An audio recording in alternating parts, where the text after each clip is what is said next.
the Italian Football Podcast. Hello everybody and welcome to another episode of the Italian Football Podcast. I'm Carlo Garganese, joined as always by Nima. On today's show we will review the Serie A weekend as well as some huge transfer news. The January market has really exploded now. The biggest story is Khvicha Kvaratskhelia has asked to leave Napoli amidst talks with PSG. Kvara was left out of Napoli's win on Sunday evening. Juventus and Thiago Motta are in complete crisis after another draw in the Turin derby. They are in talks to sign 3 players now. Milan spoil what would have been a perfect week by drawing at home to Cagliari as they negotiate for Kyle Walker and Marcus Rashford, although only one of them will be able to join. Atalanta and Lazio also slip up. Roma and Bologna play out a 4-goal thriller, but Inter win again as Davide Frattesi considers leaving the club with Roma interested. We'll also have our usual Baggio, Premface and Serie Ass of the week.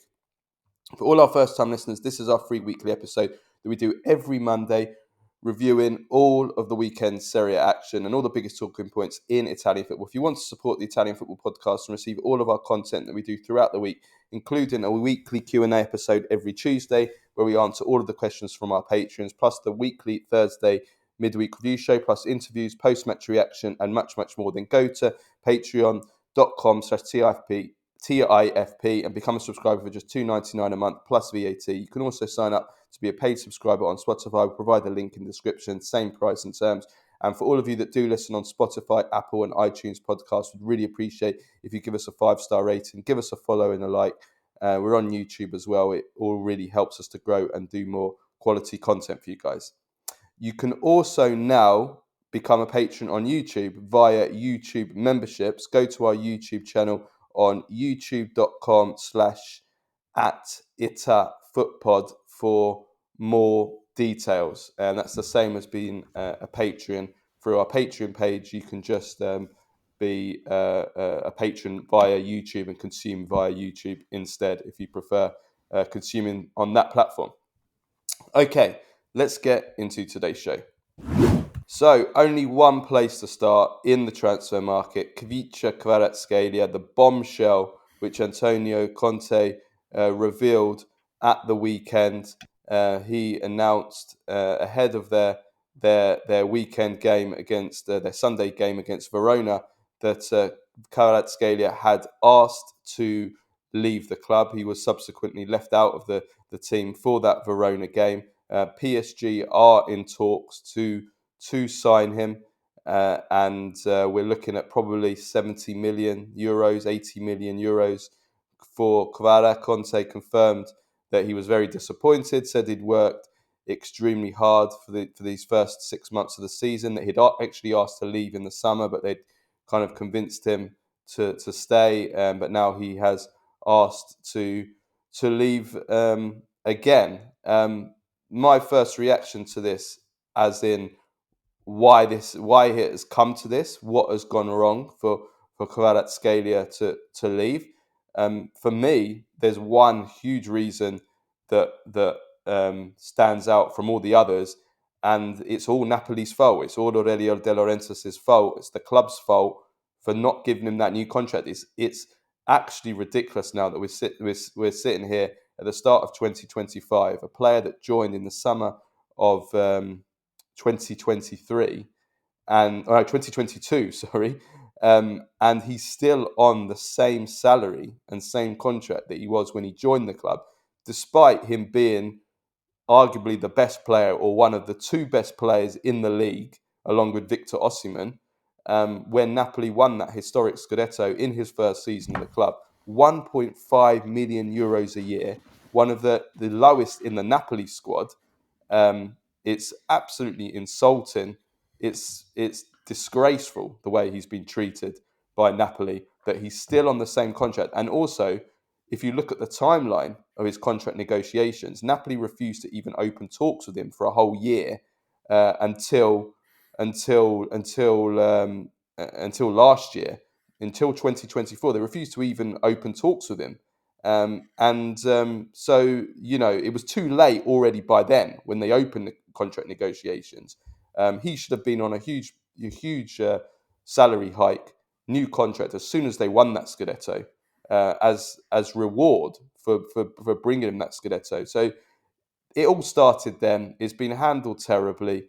It's been too late now. What they've tried to negotiate with him with a new contract, and it's all come to this. So Napoli can only blame themselves. De Laurentiis can only blame themselves for this. I really have nothing more to add, because that's exactly what happened, and that's exactly the timeline, and that's exactly when this went wrong. And Khvicha has been very well mannered and calm, hasn't destabilized. And he asked to leave last summer. They convinced him to stay, but then we're now in January and still no new contract has been reached, and no new. I can imagine by then it was too late. But yeah, that's exactly it. You know, this, you have to understand that this isn't, or Aurelio De Laurentiis has to understand that the 1980s are over, both in terms of movies and in terms of football. In the sense that it's a player's market now. You sign a contract, the players can do this. They have that power. And he should have, exactly like you said, the second they won the Scudetto, they should have sat down with him that summer and given him a wage hike with a wage increase and a contract extension, because that way the player feels more appreciated for the historic things he did. But De Laurentiis literally said, "Well, I remember it clearly. He said it that the ink on the contract is not dry yet. We don't renegotiate contracts every single year." Well, congratulations. This is what happens. You're in the middle of a Scudetto race. You're top of the league, and the biggest star remaining from that Scudetto side in your club has demanded publicly to leave.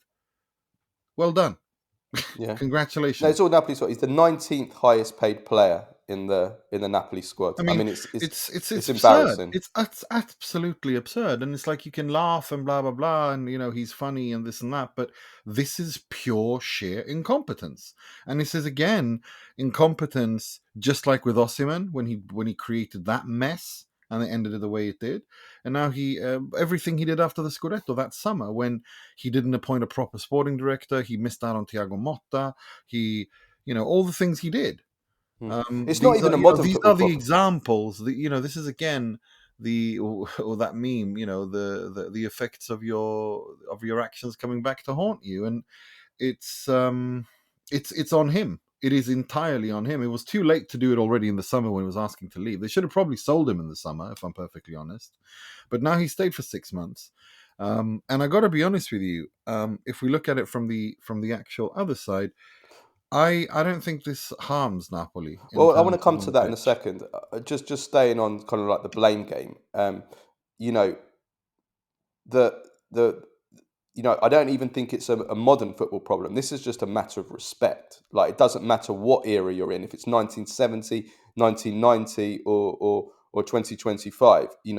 If you're in a football team or any sports team and you've got the best player on the team who is instrumental in winning the title, the championship for you, and it's a club like Napoli even added to that. This is a historic title, the first that they've won in 23 years that they'd won. And we're talking about a world-class player here, one of the best in the world, and he plays such a pivotal role in you winning. And you're the 19th highest paid player in the squad. You're on McDonald's wages, and it's just a matter of respect. That's what it is. It's a matter of respect. You pay the player what he deserves. It's not even about modern football, because I'm very critical. I think we both are, how money has ruined football and how you've got players on these massive contracts. That they're earning £100,000 a week or 10.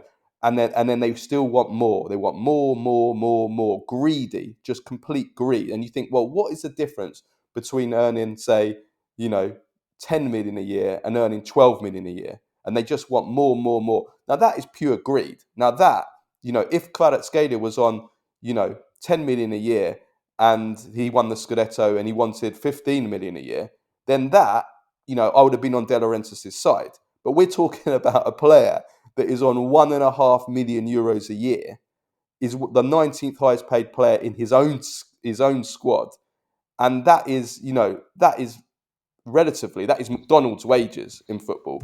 That is just a matter of respect, and just pay him what he deserves, everything that he done, and it's just a stab in the back. That is, I mean, it's embarrassing. So I don't blame Kvara. I'm completely on his side for leaving. He's been very patient. He's stayed on for another 18 months despite being humiliated and insulted in this way. He stayed on for another 18 months. I don't blame him for leaving. And I don't think Napoli fans should. The blame is all on your president and on the club. Yeah, it is. I've got nothing to add to that. I think it's fairly clear, and I've seen many Napoli fans kind of say exactly that. And people going, well, if you sign a contract, you're like, listen, that's cute and great, and I know the law of it. I'm actually was very good in contract law, so I know how the legality of it works. But then there's reality and real life. Please join us in the real world, in the real life. Don't defend the stupidity of De Laurentiis, who acted like a grumpy old Shakespearean, greedy fat old man sitting there behind a desk gobbling away when he had all the power, could have fixed this problem already when Dickensian, not Shakespearean, Dickensian factory owner sitting behind his desk, pointing the whole hand, showing who's the boss. When when this is all on him, he could have resolved this already. Yeah, Kvaratskhelia is Oliver Twist going up for the gruel, asking for some more, and more, and he's the big fat, yeah. in the More upstairs, all those fatties around the table, No, but it's embarrassing. He embarrasses himself. I mean, we've given lots of praise where it's deserved to De Laurentiis for the fantastic way that he's run Napoli since taking them over in virtually non-existent form and brought them to the Champions League quarter-final and a Scudetto and Coppa Italia and all these other things he's done. But he also, like all human beings, has a tendency to get very arrogant and full of himself. And he did do that. And this is, again, the remnants of the stupidity post-Scudetto, which this is hopefully the last thing that haunts Napoli from that era, because I don't see this being repeated ever again. However, on the flip side, I don't think it's all negative. I think there's many things that is actually pretty positive.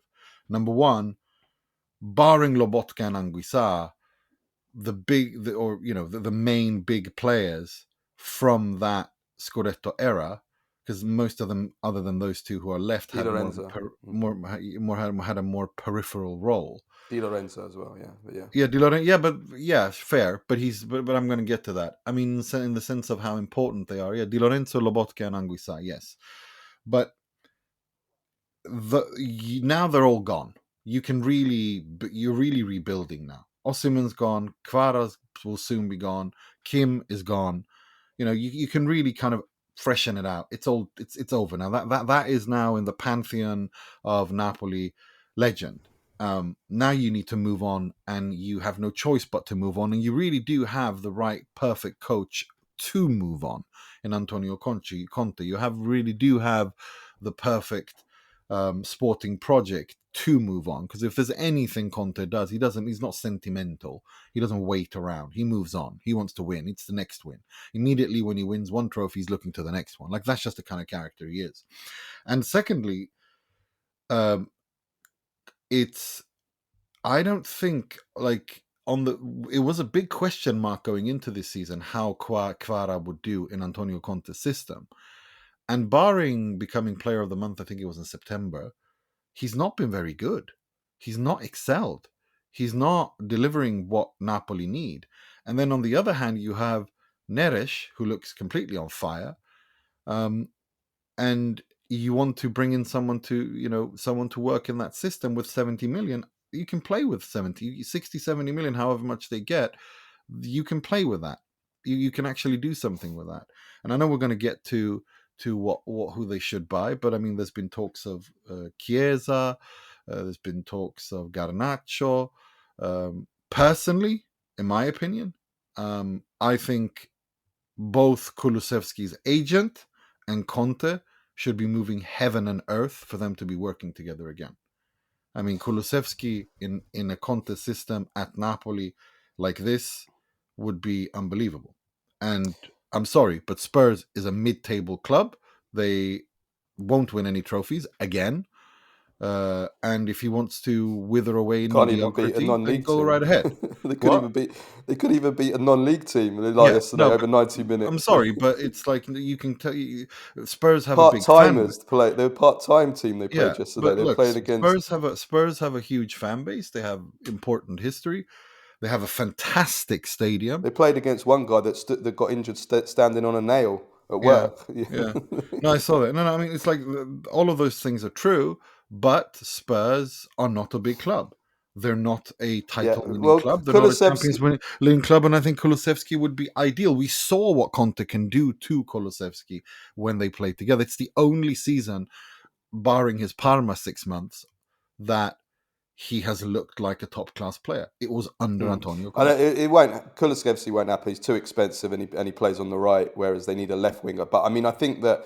Listen, I think that there's a couple of different ways to look at this. That the instant impact of losing Kvaratskhelia for Napoli's chances of winning the Scudetto this season, that depends, I guess, partly on, like you say, how they replace him, who comes in, how they spend that 70 million. Do they strengthen the team? Do they find which left winger do they bring in, and how what's the quality of players? I mean, we're seeing Chiesa, Ziyech, Zegrova, who's a right winger, Dorgu, who can kind of play everywhere, Garnacho, which I think is probably unrealistic, even Rashford, who's the first player I thought of actually was Marcus Rashford. Whether he's a Conte player or not, I don't know, but these are the kind of names that are being mentioned. We'll have to see who they go for. That will be their Scudetto chances will depend a lot on how they replace Kvaratskhelia. I've heard a Despite name that I really like, and I think Ziyech, I think it works. Garnacho, maybe. I don't think he's too expensive.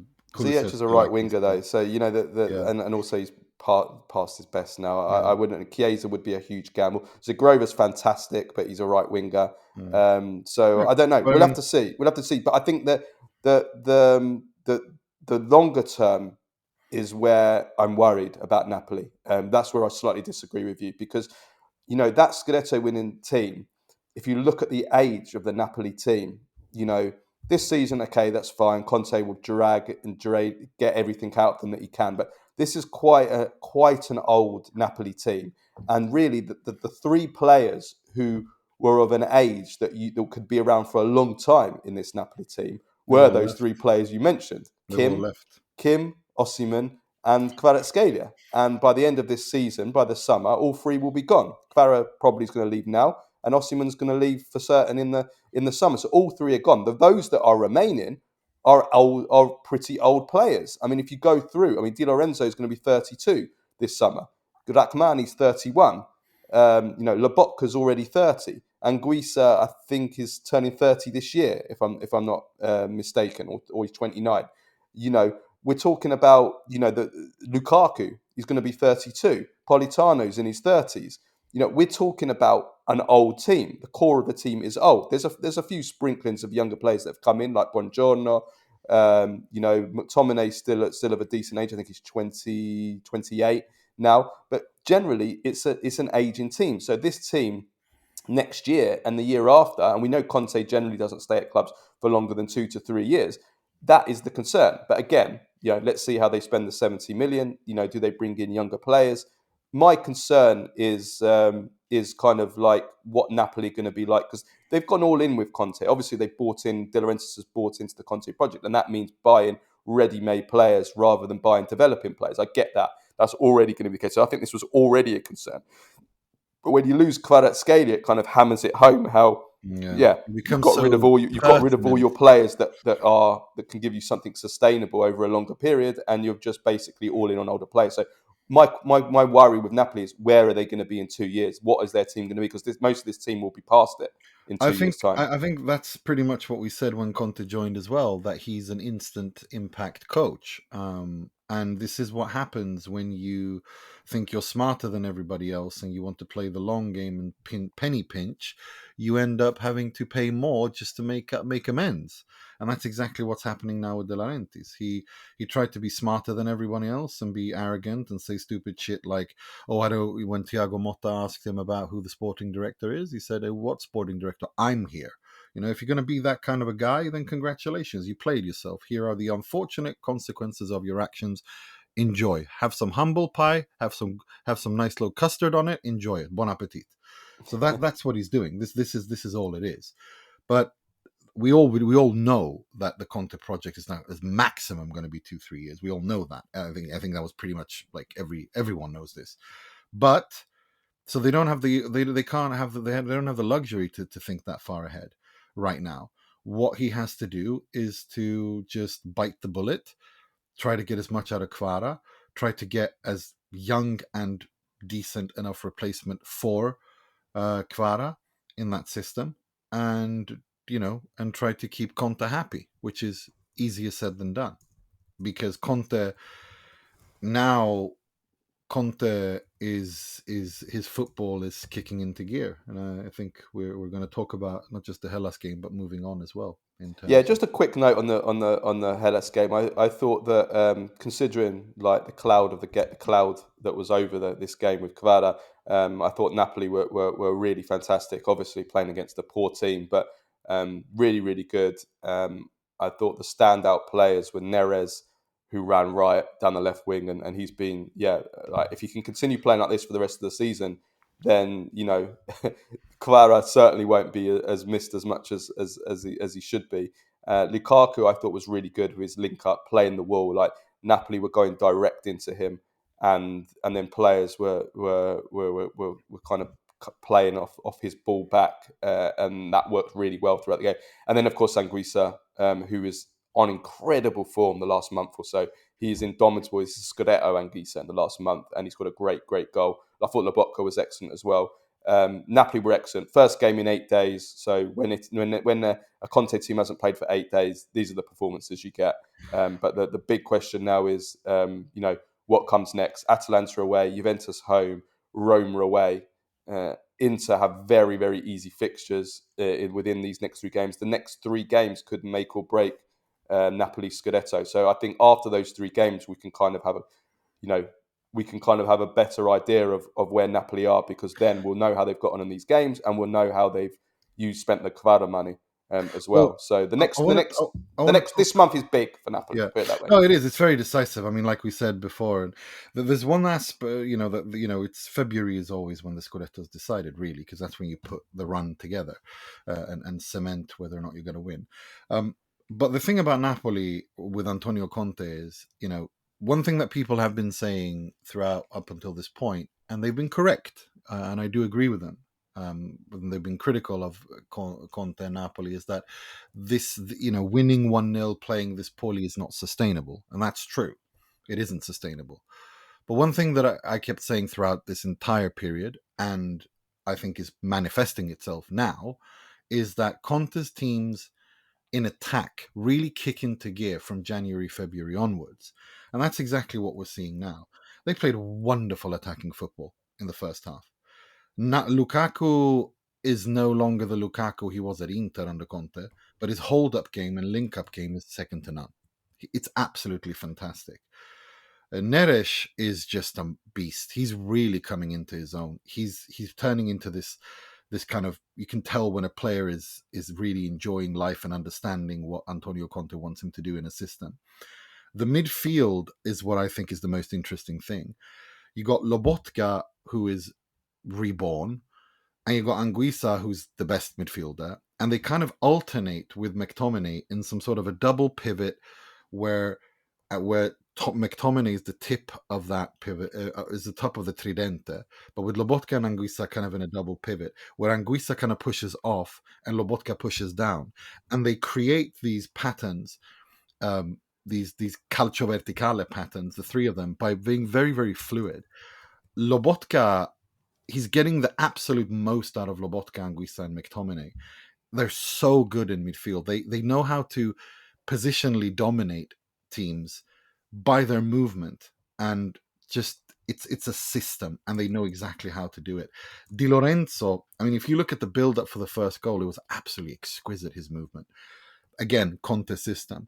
And also how he continuously overloads like Inter do. Very similar in the sense that they go the way that they overload numerically in the opposition's box when they attack wide, when they push out wide, the team pushes out wide and they need to cross in. Really, really interesting movements and tactical things that Conte's imposed on this Napoli team, and the team is finally beginning to understand it. And then, of course, in the second half, you had the Anguissa show with a magical goal, and he was just stunning. One thing, though, defensively, which is really interesting, is Rahmani. I thought he was excellent again yesterday. Again, yeah. And this is very interesting because before, with Koulibaly, with Kim Min-jae, and to a certain extent in the beginning of this season with Buongiorno, he kind of always has needed someone to kind of hold his hand, if you will, quote unquote, tongue in cheek, but he's not been the leader of a defense. He's always kind of failed when he's been that. But here he doesn't need anyone to do that because the system is holding his hand, in the sense that the structure is there. So he can rely on the structure. He trusts the structure. He trusts the system. He trusts his teammates. And that means that he can become a leader too. And that means that he's now the person who's holding Juan Jesus's hand, who's a very mediocre player, I think we can say. And it's looking really well. I mean, look, 12 clean sheets in 20 games. I think it's the first time since 81-82 that Napoli in their opening 20 games have kept a clean sheet for 12 games. They've conceded 12 goals, 6 of which came in 2 games, 2 3-0 losses versus Atalanta and Hellas.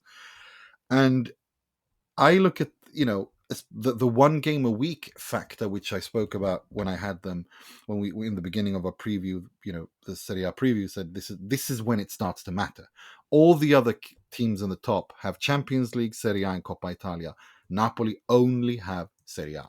They don't have anything else. That's going to be important, especially now, February, March, April, when they're kind of fragmented across 3 competitions, and Conte and Napoli have got 18 finals to focus on.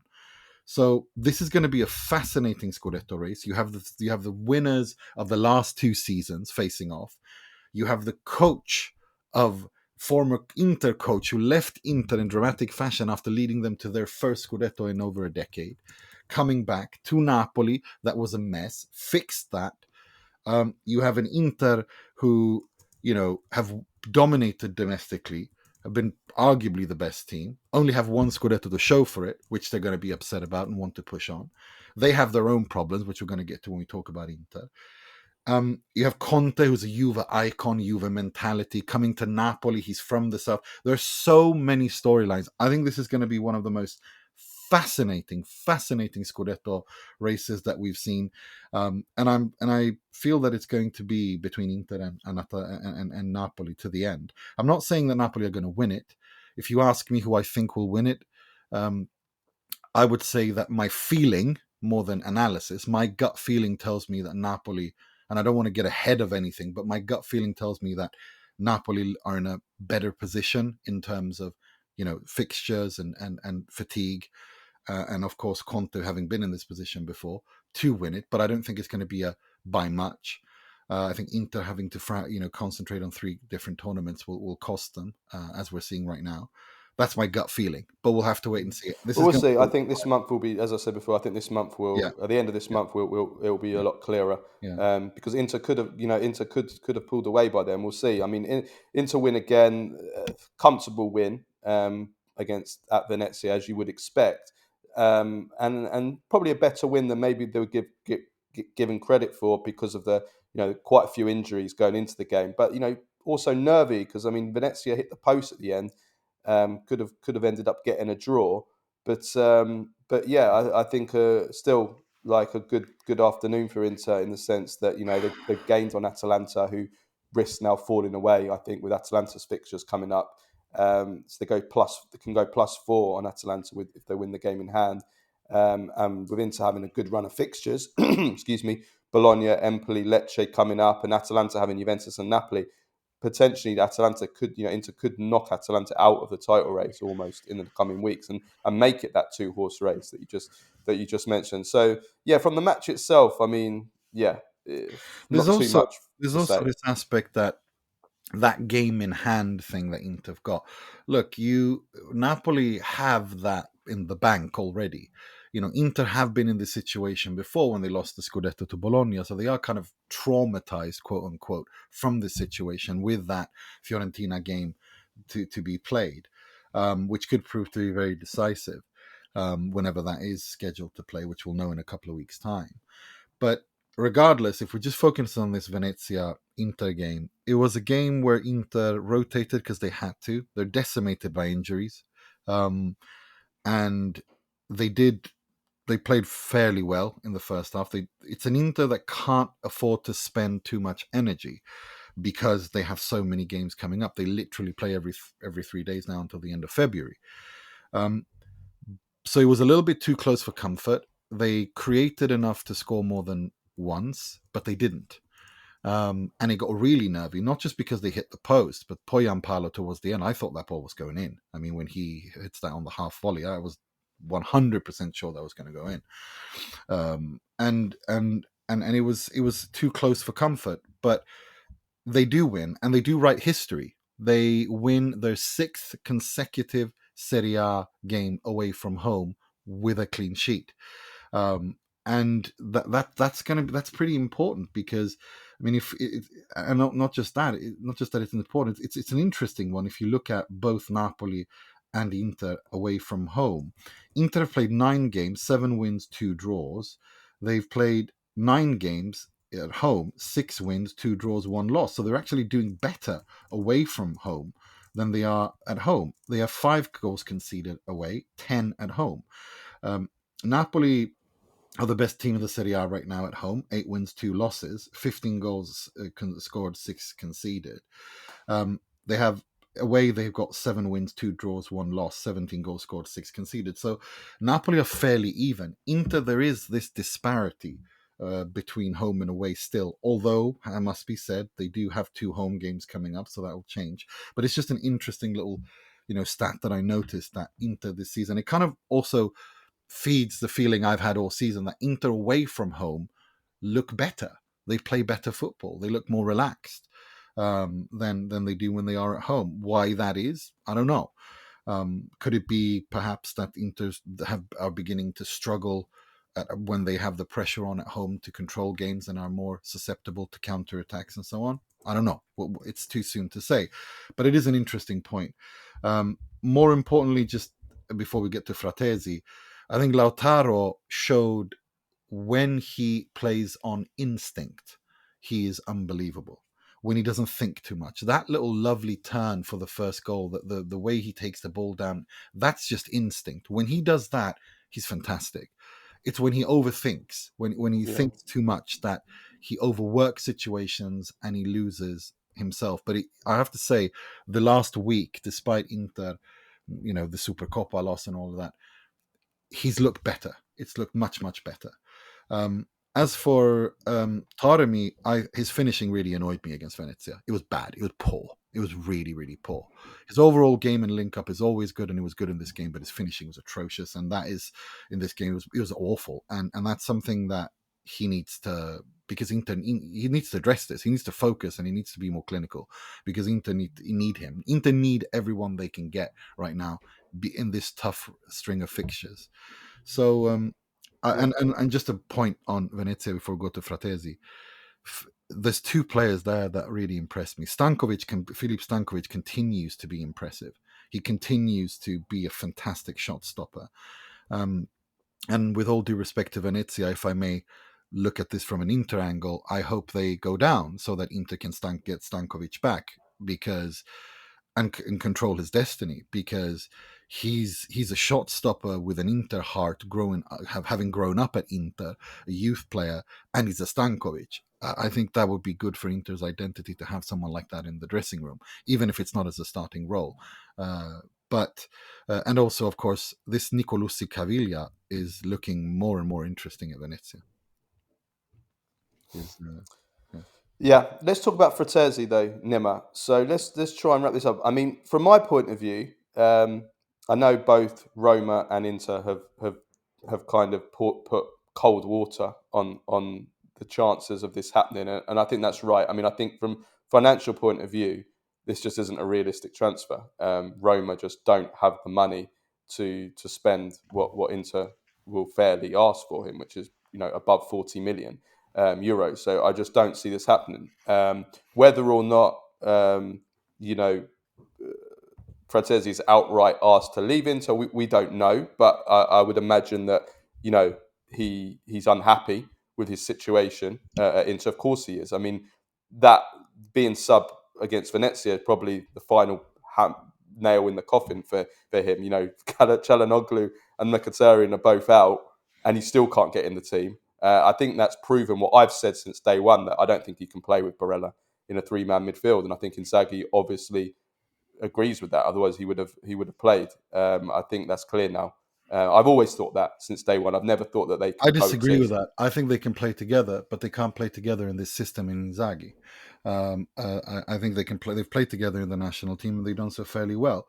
Where Yeah, they but play. that's not a midfield three. That's That with is a the midfield three when they no. play. It's the 3-5-1-1 that he's been playing. He's been Yeah, playing further forward in no, that. he's played together with him when they played even when they played a 4-3-3 as well. Like he can play next to Barella, but he can't play next to Barella in Inzaghi's system. He doesn't. It doesn't function because the midfield lacks complete balance when they play together. Frattesi's movement leaves holes that Barella can't cover, or no one can cover. They're not compatible in this system. I think they can play together, but I agree with you about. I mean, Ranieri said it himself. Look, he said we can't spend this kind of money, and we're also knowing Marotta, who basically came out and said he hasn't asked to leave. There is no caso. If a player asks to leave, we'll make them happy, but we also have to be happy. He hasn't asked to leave. Inzaghi came out and said he's part of the project. He's not said anything. We've not had any arguments. That's all nonsense. I don't know. Of course, he has to say that, but I don't. He's I not going to think leave. The money's not there. no. Italian But teams the can't thing is, afford he to will pay that leave. money. He will leave, but he won't leave now. He'll He'll leave in leave the in the summer. summer. Yeah. And I think that's the right move for everyone involved because Frattesi doesn't is was always going to be a rotation player in the system. Always, he's never going to be a starter. And if he wants to start, then I think he absolutely should leave, and Inter should cash in on him. Yeah. It's No, that I simple. agree with all that. I agree with all that. Other than I don't think he's compatible in a three with Barella. I just think their attributes and what they both like to do are too similar.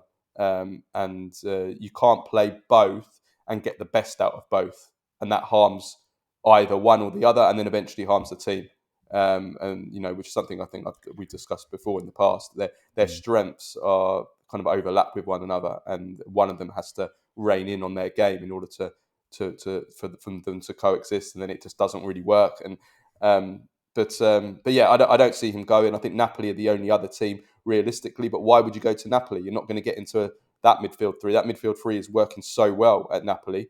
So you're basically replacing being a first backup. You move up the hierarchy a little bit at Napoli. You become the first backup to say Anguissa or McTominay, but you're not going to start ahead of those three. So there's no point in you moving to Napoli. You might as well stay at Inter. You've got a great chance of winning even the Champions League at Inter, and then in the summer, you're a year out from the World Cup. You've still got time if you're thinking about the Italy national team. And I think that's Which what's he is. and I think that's what's going to happen. I think he Yeah, will stay at Inter, and then in this summer he will leave. agreed, Yeah. 100%. Let's move on to Atalanta though. This is maybe the worst performance of the season I've seen from Atalanta. It was horrible performance. And listen to this: 0.17 xG in this game. That's astonishing for Atalanta. But they also conceded a lot of chances. Udinese had a 1.66 xG, especially in the first half. They hit the woodwork twice. Alexis Sanchez should have scored. And once again, their man of the match was Karnaseki. They're very, very lucky to draw this game. It's still 2 points dropped, but it could have been a lot worse. This was very strange considering they had a week to prepare because they also rested players against Inter in the Supercoppa when they played was it 8 days before or 7 days before. So it's a very bad day for Atalanta, and they fall behind in the Scudetto race. And as I said before in the Inter segment, you've Juventus and Napoli their next 2 games now. They risk falling out of the Scudetto race, because if Inter win their game in hand, they're 4 points. They're 4 points ahead anyway. And then, they drop points to Juventus and Napoli with the run that Inter have coming up. And that Napoli game is obviously huge for Atalanta as well. It's a bit frustrating for Atalanta. Very, very bad performance by them.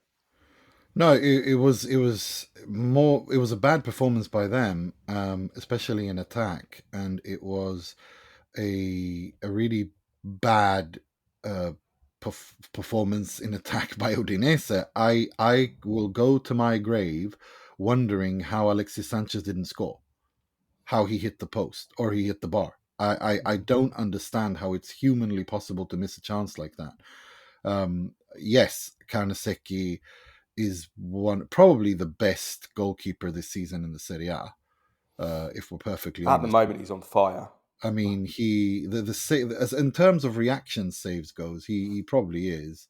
He's got best. That Toldo vibe. I've said it before. That Toldo Euro 2000, where it's just like, you're not beating me, kind of. Exactly. No, he's unbelievable. But Alexis Sanchez should have scored that. I mean, that is a bad miss. And it was funny to see how what's his name, Runjaic reacted after the game, because they were showing him on the chance, and he was laughing. He was like, "Oh, that's a bad miss," and it was a bad miss. But I mean, it's a good point for Udinese, but they really should have won that. But yeah, Atalanta, look, he rotated, he sacrificed the Supercoppa, which I think was wise. I wish Inter would have done the same. But the problem when you do that is kind of you risk disrupting the rhythm of the team as well. When you basically tell the players, I don't care if you win this. It's not that easy to switch that on again. It takes a little bit of time. And Atalanta have never been in a proper Scudetto race before. They've won European trophies, yes. In cup competitions, they've been in finals, quarterfinals, etc. But they've never been in a league title race before. I think what's let them down, they've had 2 blanks in a row now, Nima, which is really unheard of for Atalanta, given all the goals they've scored. But, I've said it before, and I kind of pedaled back a little bit on it when I saw how many goals they were scoring. But I said that, obviously, with the Scamacca ACL, going into the season with just Retegui as your only natural number 9, that I thought that Atalanta needed another striker. And now that Retegui has fallen off in the last 2 months, like he really has hit bad form, and then he got the injuries. He's injured at the moment. He missed this game through injury. Like Atalanta, there's certain games where you need a real natural number 9, and you need also natural number 9 options off the bench. Whether or not this is that game or not, I don't know. But I just think that the lack of having those options of a penalty box striker, of a goal scorer, I feel like Atalanta are missing that in their squad, and they already probably needed it with Retegui. And I think that when Retegui's out as well, and you're really struggling in attack as they were in this game, I do think Atalanta should consider signing another striker this January. When I look at what is missing from the squad, I think they're missing a centre midfielder alternative to Ederson, and they are still missing a striker. Scamacca will come back, but again, this is the Atalanta policy of rushing a player with an ACL back after 5-6 months, which is what they did with Scalvini, who actually played this game but came off. They're obviously they're doing it in a different way. They brought Scalvini back, but they're giving him very limited minutes in the way that they're easing him into action. So they'll play him for say 45 minutes, then they won't play him for 3 games, then they'll give him another 45 minutes. So this is obviously some kind of policy. Maybe it's the right thing to do. Who knows?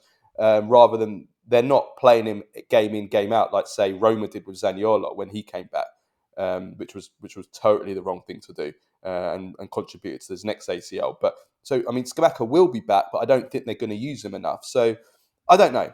I just think that they were very toothless in attack in this game, as the stats No, they show. were. They were, and I think it's only natural that we see a reaction from them at some point too. I mean, it's. Well, they have to. They've got 2 massive games coming up now, which No, I mean like that. You see a reaction from the fantastic form they've been in. That it's not sustainable. And again, I want to emphasize this: that when you tinker with the lineup and you send this kind of psychological message to the team, that again, I think it was the right decision to punt the Supercoppa. Atalanta don't need the money, and they have more bigger fish to fry, especially in the Champions League and Serie A and Coppa Italia. But didn't when pay you off. do that, there is a risk. There is a risk, and I think it's difficult. You can't just switch on again. It takes time to come to get back to winning ways. But I'm not worried about Atalanta. I think they're going to be. I don't think they're out of the Scudetto race, but they're going to probably finish third, and they're going to probably push to finish third. They're still going to be thereabouts, but I can't shake off the feeling that this is now a Conte versus Inzaghi title race. Yeah, okay. Well, the next opponent, Atalanta, is Juventus in midweek, and it's a Juventus which is really same old, same old. I don't want to just spend repeating ourselves the same things over and over again, but unfortunately, it was just the same. Once again, it was offensively just a shambles from Juventus. 0.81 xg. Can you stop removing the paragraphs, Nima? They've got my. You do that every single time. Nima, sorry I'm not guys. removing Nima anything. drives me mad. He goes onto my Google Doc. I've got No, my it's not notes on your here, and I paragraph them. So I've got my notes, and then he gets rid of the paragraph, so it's just one line of text, and then I can't see my notes. That granddad gets all wound up when I put things together because they're like so because wide they're apart. paragraphed, Nima. I've got separate each paragraph so I could see them, and you remove the paragraphs. I haven't removed anything. Sorry about that, guys. Had a little bit of a just outburst there. But yeah, where was I? It's because it's Juventus, Nima. That's why it's driving No, me I mad. always do it. But It's annoying. listen to this, Nima. 0.10 xg first half. I mean that says it all. 0.81, a little bit better the second half, but just not good enough. It's the same story. Created nothing at all. The goal came from an individual moment of brilliance from Yildiz. It was a great goal. Apart from that, they created nothing. The only other good moment in the game was the Nico offside goal with an Mbangula pass, which was a good play, but it was offside, so it doesn't count. The second half was a bit better. Kind of last 15 to 20 minutes, they kind of upped the tempo, looked a bit more dangerous, but again, just not creating. You're playing against a poor Torino side, and you only create as okay, it's a derby. Derbies are derbies, and the kind of, it becomes sometimes more of a battle, and we saw that with both managers getting sacked. But I think that was also the red card also showed the pressure that Motta's under. The Milan defeat has put him under this pressure for the first time, which we discussed in length last week, where we kind of said that it is right to ask the question about his future now. And I think that's shown on him. Like the press conference, he was nervous. Like he had a go at one journalist that called him. He called this one journalist who asked a pretty standard, respectful question, and he called him a Torino fan. He got very nervous at him, and then obviously he gets sent off. He gets sent off at the start of the second half here, along with Vanoli, and he's going to obviously miss the next game now against Atalanta when he's needed. So the pressure's getting to him, and I think that I think that with Juventus having a very, very hard run coming up now, Yeah, the next 3 games, Atalanta away, Milan home, and then Napoli away. and they've got the Champions League in between there. They got the Champions League, which is obviously going to add to the pressure in terms of the limited squad and injuries and stuff. But I think that at the end of those 3 games, I think that if those 3 games go badly, I think there is the very real possibility that I don't want to come out and say he could be sacked, but No, I wouldn't rule it out, because if if those 3 games go badly, we could be talking about Juventus top 4 being over. And the way that they're playing, it's just not improving. We're just seeing no improvement in the offense, in the creation of chances, in the structurally creating chances. It's and that I'm sorry, but I know they had injuries. They had a lot of players out in this game as well. I think they were without like 5 first team players. I know that has an impact, but we're just not seeing an improvement. And the biggest issue is with Motta is just doing the same things over and over and expecting different results. And that is the definition of insanity. You can't just keep doing the same thing over and over and just expect there to be. He keeps persisting with Coop Miners as this number 10. It's driving me mad. He's killing him. I mean, Coop Miners in this game was an embarrassment. He was embarrassing. And if I see Coop Miners in the number 10 position one more time with his back to goal, just the ball getting played to Coop Miners and he's just laying it back like he's a Lukaku, it's just, he's killing him in this number. Why is he persisting playing Coop Miners in the number 10 position? It's failed. It's failed. It's not failing. He has failed in that position and he's still persisting with it. The 4-2-3-1's not working. He keeps persisting with it. The slow movement of the ball, it's just so slow and sterile, gives the opposition, Torino in this case, all the time in the world to get set in their positions, pass it out wide to the wingers, they turn around, pass it back to the midfielders, then they go to the other wing, then they pass it back, then they go to the other wing. It's just the same over and over again, and that's why the results are not changing, and that's why the chance creation is stays as it is. So, I mean, I don't know what else to say anymore. For me, when I was watching this game, and when I look at Thiago Motta at this Juve and how it's going on, and the fact that it's now 12 draws, 9 wins, 12 draws, 0 losses. This reminds me so much. These results, this atmosphere, this feeling, everything. It just reminds me so much of Roberto Mancini's first season, first tenure at Inter, 04-05. A little dull, but solid. Draws a lot, but also avoids losses. Create a little bit, not too much. Don't concede too much, a little bit. Like it's very, very, very basic. I mean, that season, Inter had 18 wins, 18 draws. I think they had 2 losses, if I remember correctly. But it reminds me a lot of that. And then, of course, he laid the groundwork to win 3 Scudetti and then to the blah, blah, blah. But I think that's how I view this a little bit more. I think that regardless of what, as long as Juventus are in the top 4, and as long as they keep avoiding losses, as long as they go through in the Champions League, as long as they beat Empoli in the Coppa Italia, I don't see Thiago Motta's job being at all in any risk. I think the issue that Juventus and the analysis that Juventus do is that they look at this squad and they say, okay, well, we made certain changes. As they said last season, pretty much, it's going to take a couple of mercati for us to get to where we are. I think they're going to look at this and go, well, we like this, we don't like this, we need to resolve this. And I think that's how they're going to go about it. I don't see them sacking Motta unless top 4 is at risk. I mean, seriously at risk, meaning 5, 8, 10 points behind, if you know what I mean. Yeah. Other than that, he's not. Which is possible if these next 3 games possible, go badly. but we're not there yet. We're not there yet. If we're there, that's why I said if the next 3 games go badly. I know. No, I'm just saying. I don't see that happening. I think Juventus look at this. They're calm. Juventus fans are anything but calm, but then again, they've never been calm. They don't care. I think they look at this as a project and they look at this as a step-by-step growth. And as long as they hit their minimum targets, they'll be fine.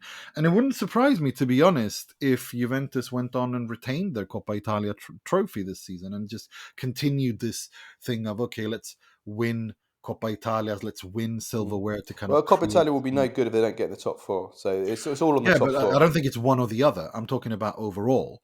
If they finish in the top 4, they win the Coppa Italia. Well, that would be a nice bonus. The Mancini reference, that's what he did, didn't he? I mean, he started that cycle by avoiding defeats, drawing too much, not really in the title race, winning the Coppa Italia. I think it's a little bit like that, step by step. And I think that's how I view Juventus. Well, we have to look at what they can do now, and they have to get moving in the transfer market. And I think they are. I mean, they're in talks for 3 players at the moment. It looks like they're very, very close to signing the Vittoria Guimaraes right back, Alberto Costa, for probably getting close to 15 million euros. Mhm. He's had interest from a lot of big clubs, Milan, Roma, Brighton, Sporting Lisbon as well put an offer for him, as did Brighton. I don't know anything about this guy. I haven't seen him. I know he's highly rated. I did reach out to a few Portuguese journalists who haven't got back to me to ask about him. But yeah, they needed the defender. They need two defenders. They're also in talks for Ronald Araujo from Barcelona, which is not an easy deal to pull off. But he's a fantastic defender, but he's ridiculously injury prone. He's played one game this season due to injury. If you have a look at his injury record over the last few years, it's horrific. So That's my concern. that's a Given huge Juventus, how they handle gamble. Yeah. injuries and the injury problems that Juventus have. Like, Yeah. is that really where you want to spend your money? Like, I don't know. Well, yeah, exactly. Yeah, I mean, it could be a loan with an option, I guess. Yeah, Could be a I conditional suppose. option that he has to play X Yeah. percentage number of games in order to make it better. The thing is, they need players this season. Do you know what I That mean? they So, do. That and then the they other do. player is Randall Colomwani from PSG, who is a striker or an attacker.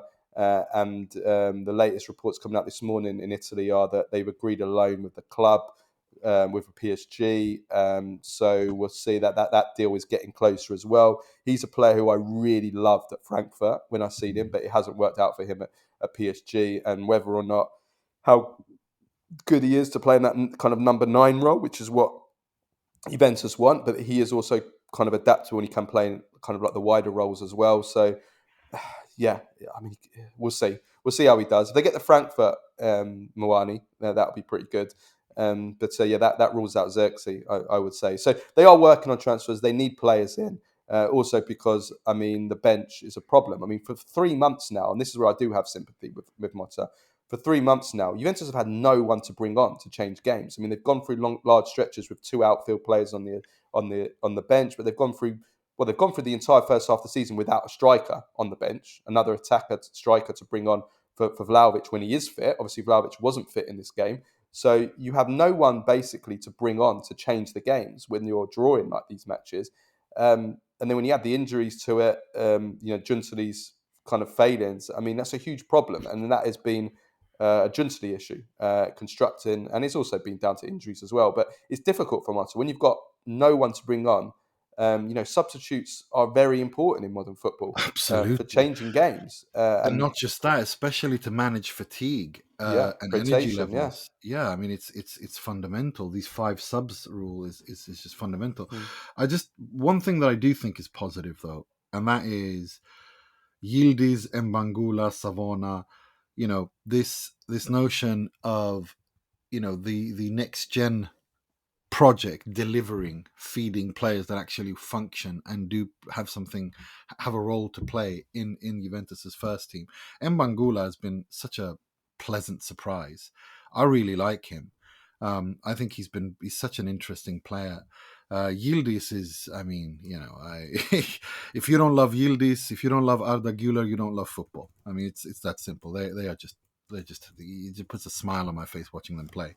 And I really like what Savona's done as well. I really like how he's come on to the scene this season, his first season at this level, and doing really well at a Juventus side. I mean, it's he's not Joao Cancelo, but what did you expect? This is his first season at this level, and I think he's handled himself really, really well. I'm glad that he's part of the Italy national setup, and to be honest with you, I'd like to see Spalletti playing to the right of a back 3 as a right centre back. I'd love to see what he can do there. yeah, well, yeah, no, I think I think that's fair about the positives, and Yildiz especially. I mean, he's performed. I think the biggest positive with Yildiz, kind of looking further ahead, is that he's performed in the big games this season. He scored versus Inter 2 goals, scored against Milan, a great goal in the Supercoppa, Turin derby, even in the Champions League, he scored the first goal, didn't he? In their first game back in the Champions League, he was excellent against Man City as well. So he's performed in the big matches, and that's generally the sign of a player, a big player, the player that can rise to the big occasion and can handle the big matches and performs in these big matches. Obviously, at 19 years old, he's going to be inconsistent, and also there are some questions about how he's been used by Motta as well, which I have myself, like putting him way out on the touchline, which is what Motta keeps doing with the wingers, which is another criticism of what I said before about doing the same thing over and over and expecting, different results. I don't like how Motta keeps his wingers way too much out wide, but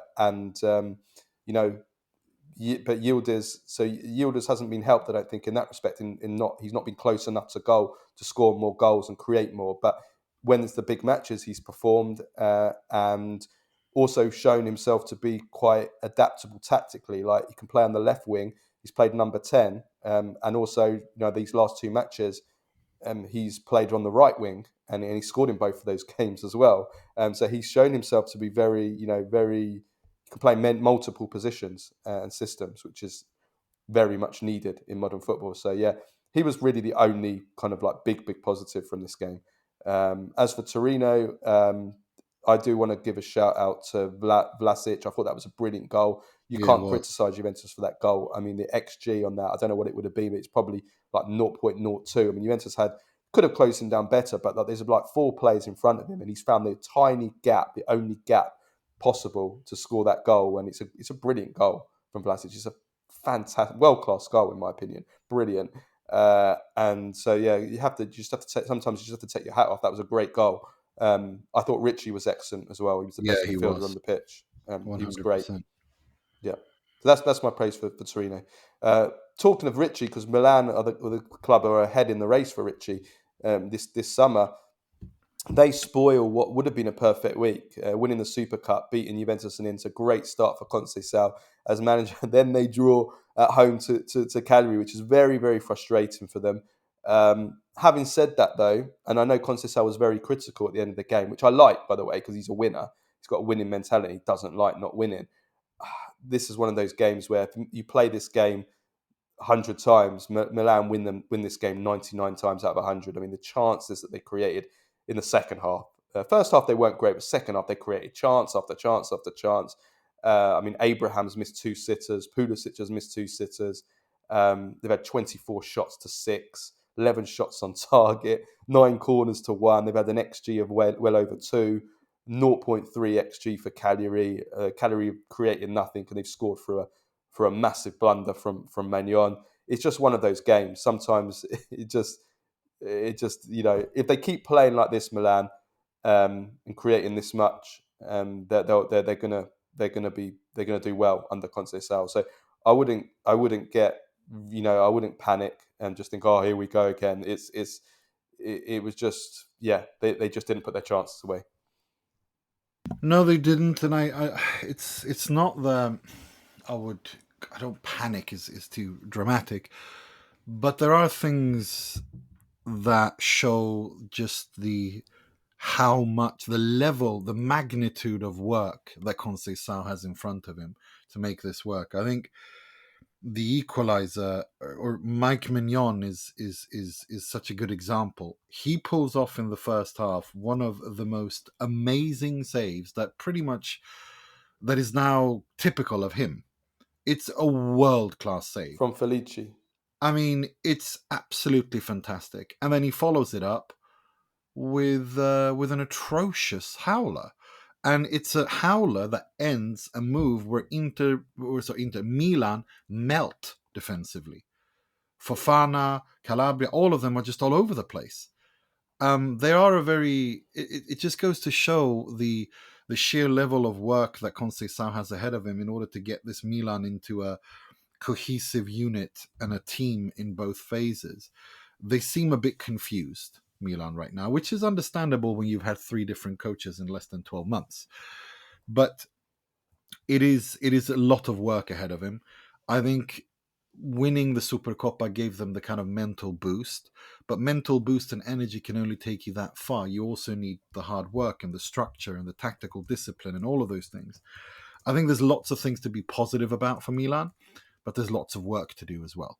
And I think the Cagliari game showed it more than anything, what those weaknesses are and what they need to do. And I don't think Milan are going to do too much this window. Maybe, we're going to talk about that in a minute. But I think next summer is going to be vital. They need to give Conceição a proper project. They need to give him the players he needs to succeed, and they need to give him time. If they're going to give someone time, if they ever were going to give someone time, it's Sergio Conceição, because mentality-wise, attitude-wise, addiction to winning, you're not going to find anyone else with the budget you've got, that Milan have got, to them better than Conceição. So they need to back him fully. But it's going to take time, and I still feel that this is a game where under Fonseca, Milan potentially lose, but they didn't, even though they dominated. They didn't do that here. They just felt more. It felt more a bit unlucky that they didn't win, rather than anything else. But I wouldn't panic too much. I think it's a due punti pesante, as they would say in Italy. It's 2 heavy points to drop. You're at home, a Cagliari relegation side. These are 3 points you should be winning. But it's interesting. It's kind of expected. I was expecting a reaction from Milan after the Supercoppa, where they came back twice at the death from behind to win. So it was always gonna, it was normal that they were gonna show some sort of reaction. Now they have to kind of build on that. And just as a final note before we talk about Milan going full English, it's, the last time that Cagliari beat Milan at the San Siro in the Serie A was? Cagliari, last time they beat them. Yeah. You're probably going to say Max Allegri or something, aren't you? No. It predates even Max. If you can Does believe it? Predates the prehistoric age, right? It's the final match day 34 of the 96-97 season. It was the last match Baresi and Totti played before retiring, and it was also Arrigo Sacchi's last ever match as Milan coach. Cagliari obtained salvezza. Roberto Muzzi scored in the 10th minute.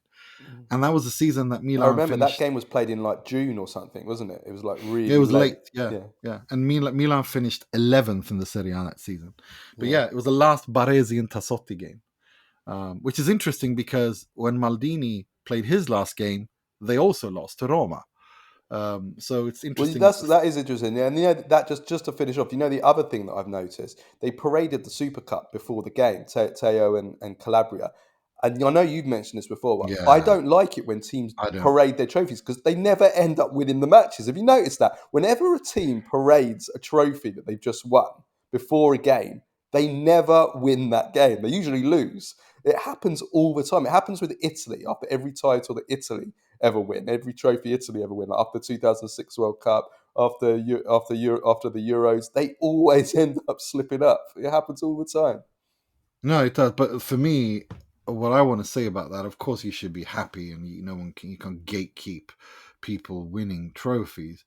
But parading the Supercoppa like that was the other thing. Yeah. I'm sorry, that's not worthy of Milan. No. That's like Tottenham celebrating 4th place trophy. But Tottenham are a small club. It's like Kulusevski doing his hype video against me. For finishing 4th. He finished 4th. But seriously, I thought the whole, like, that they did the social media thing. They have to do that. The way that all of that, for celebrating beating Juve and Inter, of course you're going to do that. All of that is fine.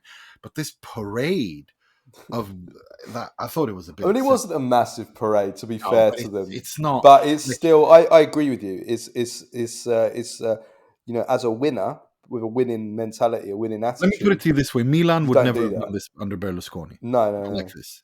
No. They would have had the trophy at the end of the game after they've won. Do you know what I mean? Like they would have done something.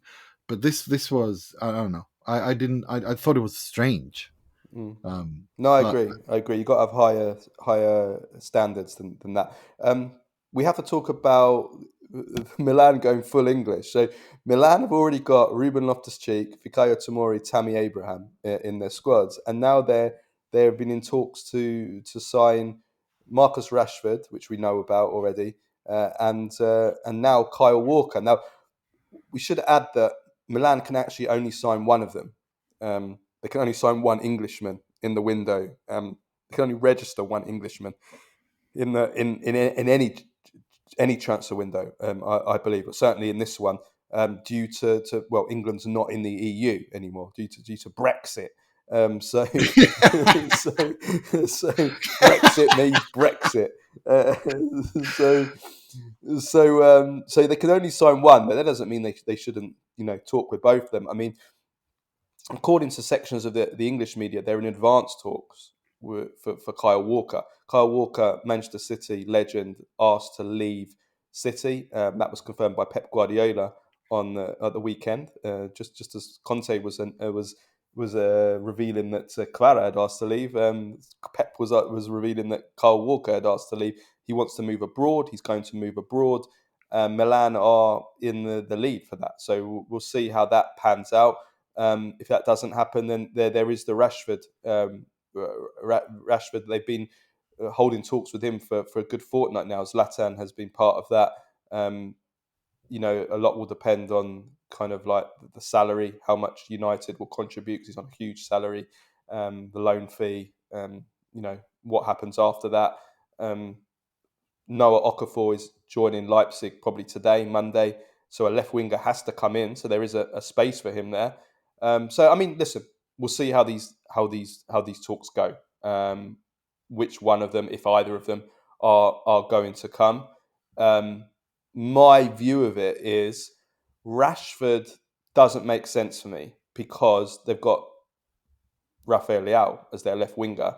Rashford is a left winger. That's the only position you can play him, unless you go for the only alternative is you go 4-4-2, which is what Conceição does. Which is what Conceição does.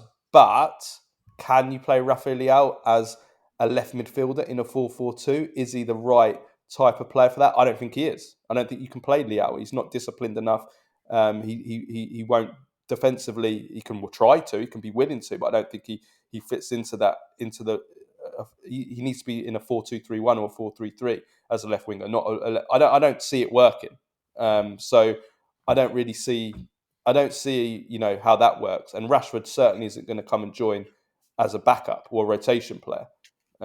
He's not going to do that. So the Rashford one doesn't make sense for me. I think Rashford to Napoli or even to Juventus, I think, and Juventus have held some preliminary talks as well. I think Rashford to Juventus or to Napoli would make a lot more sense. There's a position there. They could start. For Napoli, he'll just come in as a direct replacement for Kvara. Neres can go onto the other side. And for Juventus, Yildiz, as I just mentioned, he can play as the centre. Take Koopmeiners out of that role, he can't play, or he can go on the right. And then Rashford can play on the left. So I think it would make more sense for one of those two teams than for Milan. As for Walker, just to finish off, I think for 18 months he hasn't had a good season. He's obviously a bit past his best, but I think he could be useful because that is a problem position for Milan. And the Italian league is slightly slower than the English league. I think for 18 months that could be a decent buy.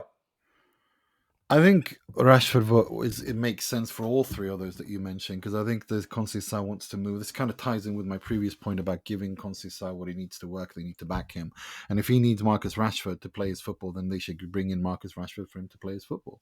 I mean, it's just it's very, very simple for me in that aspect. I think Rashford works in a 4-4-2.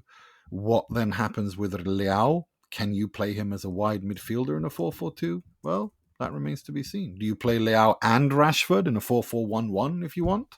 I mean, those are tactical choices that Conceição has to make. But I do see.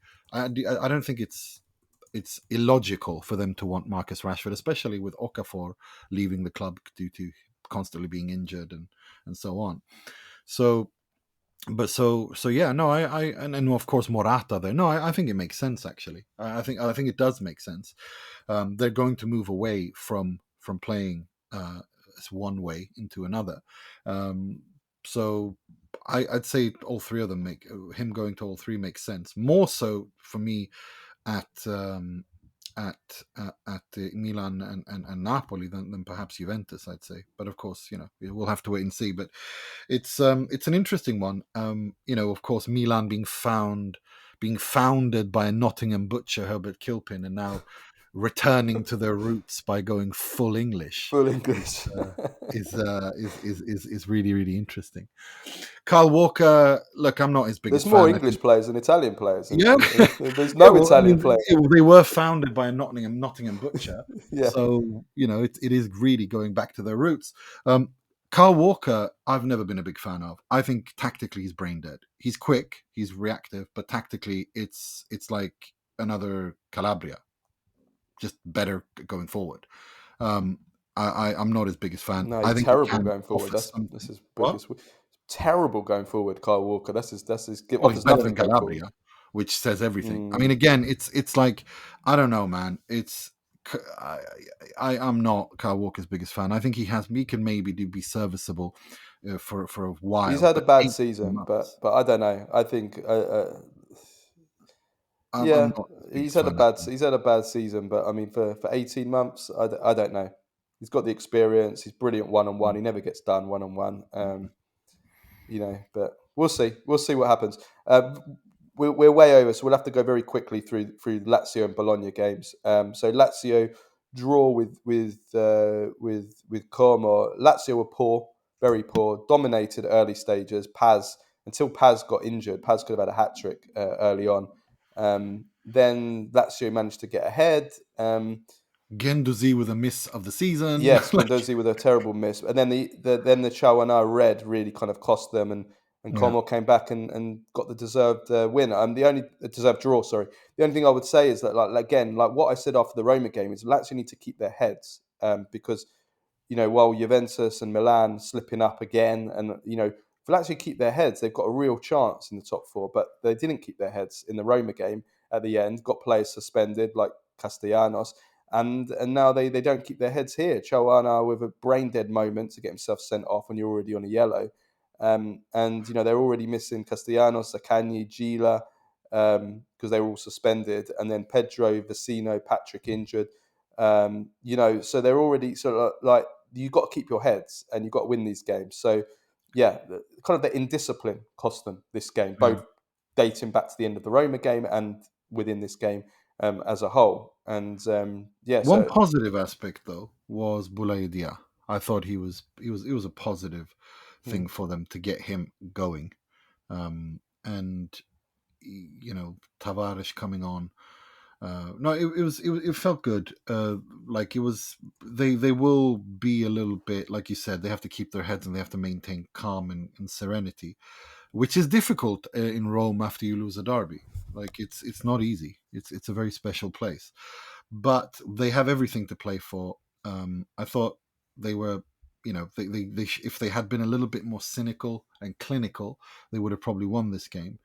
But I'm not too worried about Lazio. I think a draw at home against Como, it's not the best thing in the world, but it's not either the worst thing either. But they have Verona away and then the Real Sociedad, which is really important at home, where they can secure top 8 in the Europa League, which is going to be important for them because they also have lots of games coming along. They got the Coppa Italia against Inter, they have the Serie A, and of course they're going to be in the knockout stages of the Europa League, and so they can really do with that rest. Yeah, Como, word of praise for Como. They were without their two kind of like big name players, Sergi Roberto and Peroni, and their third big name player, Paz, got injured after 20 minutes. I don't know how long he's going to be out for, but they still played their football. They got their way of playing. Fabregas' way of playing. I like Fabregas, and I'm interested to see what he does with better players and with a better team, but with better players. And Como are being active this month. They've just signed another player, Kakare, as well, from Lyon. So, it's... I'm a little bit I still want to wait before saying anything on Fabregas. I think he's got certain things that I find very interesting in terms of attacking patterns of play and stuff. But I don't know. There's something that annoys me with him. I don't know if he's ready or if it's just teething issues in his career. Well, he's young, isn't he? It's his of first course proper job. I want to wait.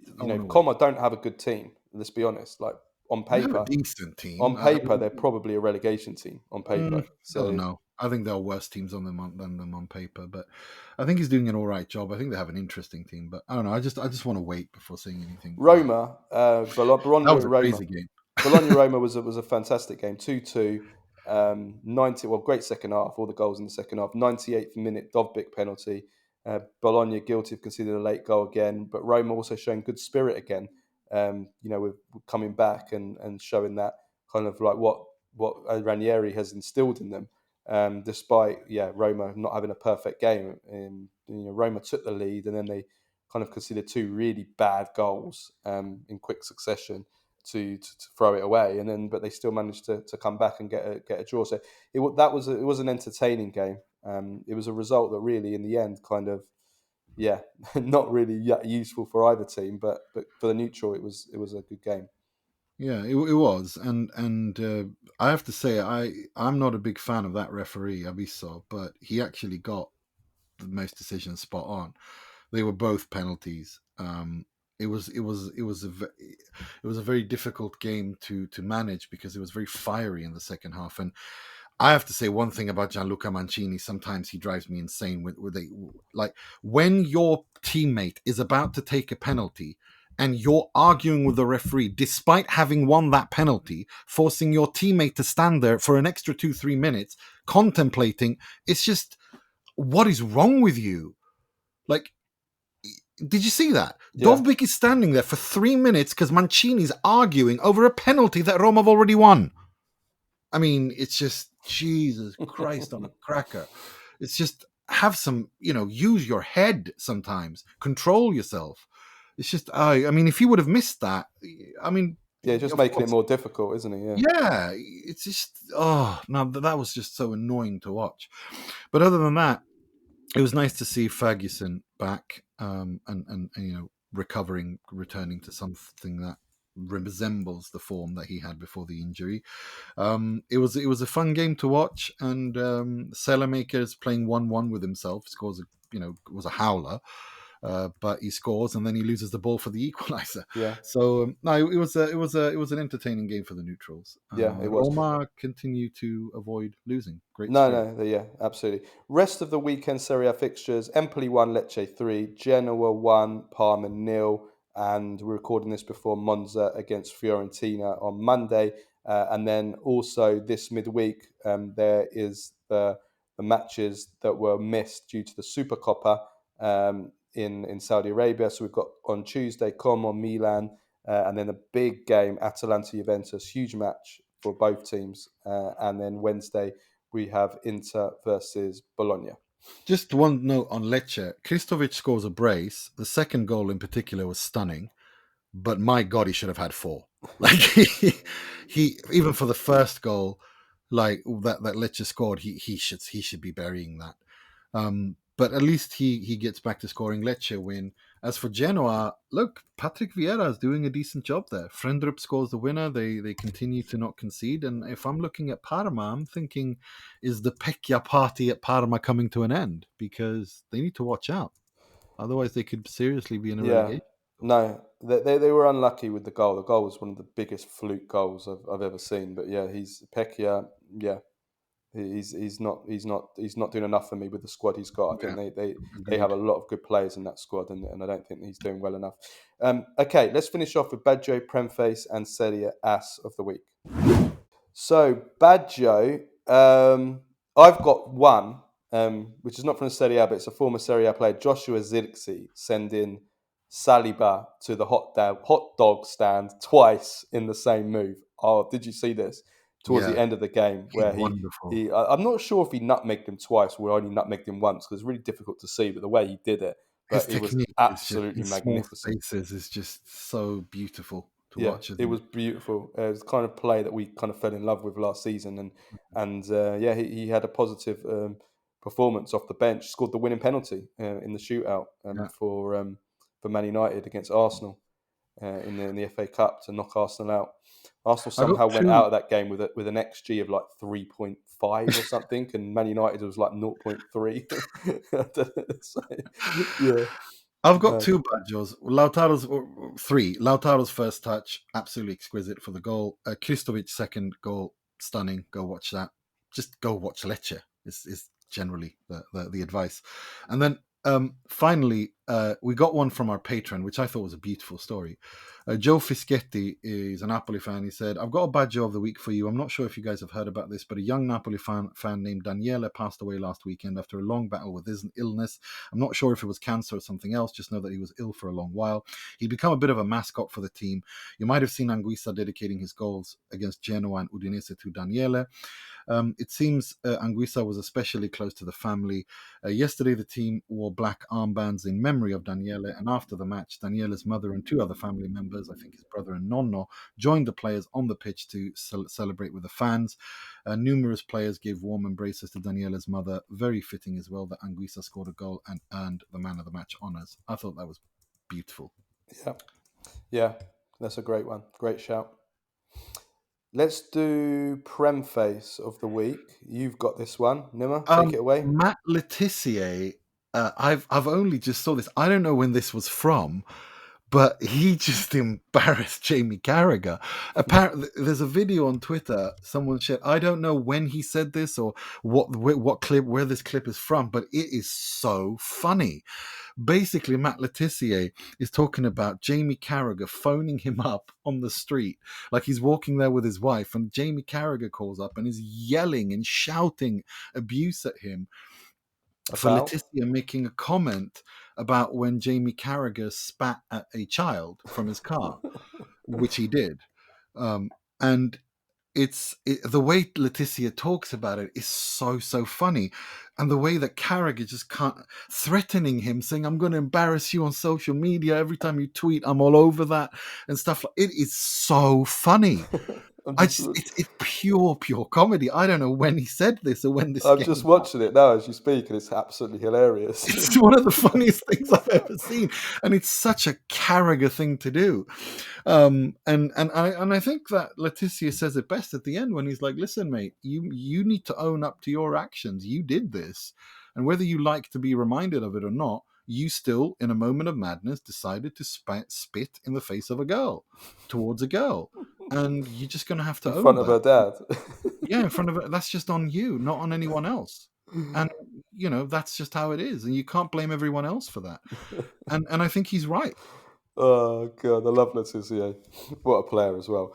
Serie Ass of the week. I've gone for Fabregas. Did you see how he was dressed for the match? Oh my god. It was like 2005 half baggy faded jeans. Do you remember that? Terrible. Yeah, that was a terrible era. There was a kind of mid noughties where jeans went through a really bad era where you look back at it now and I remember wearing them and I'm thinking, wow, why was I wearing those jeans? Like they looked awful, like terrible. But then on top, he was wearing this fleece, and it was just like such a standard fleece, and then really basic trainers, and they didn't go to. He just looked awful. Like just go and watch the highlights of the game and see what Fabregas is wearing. He just dresses so badly. I remember when he was at Barcelona and Arsenal, and there was one image of him, I think, at Barcelona where they all go out and he was dressed so bad. Like he really doesn't know how to dress. Let's just say that. Maybe I'm being a bit mean, but oh my god, yeah. Yeah, I've got two. They're both from Serie B, and one more horrific than the other. The way that this is handled, it's another racism scandal in Italian football. This time in the Serie B, and Akin Sanmiro, Nigerian player owned by Inter on loan at Sampdoria, they're playing against Brescia away.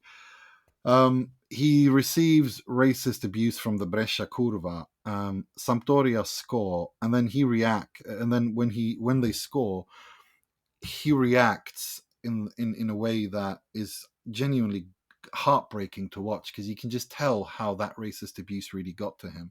He's like jumping on the ground, pretending to be like, he's like, "You're making monkey chants at me. Who's the monkey now?" So he like mimics a gorilla and an ape to mock them.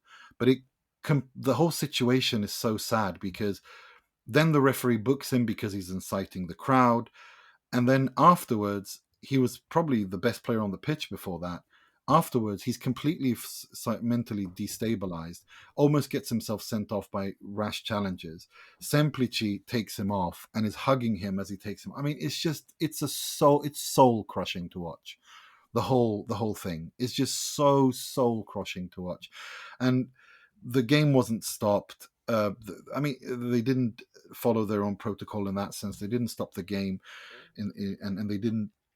They should have cleared the stands or whatever, but it's just this can't keep happening. And we had the same thing again in Reggiana Bari, where Mehdi Dorval, the Bari player, was facing racist chants and the game stopped for like 7 minutes. It's just, these scenes are just so soul crushing.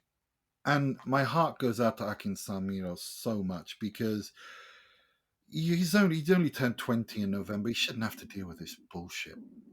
Sorry, no one should have to deal with this bullshit.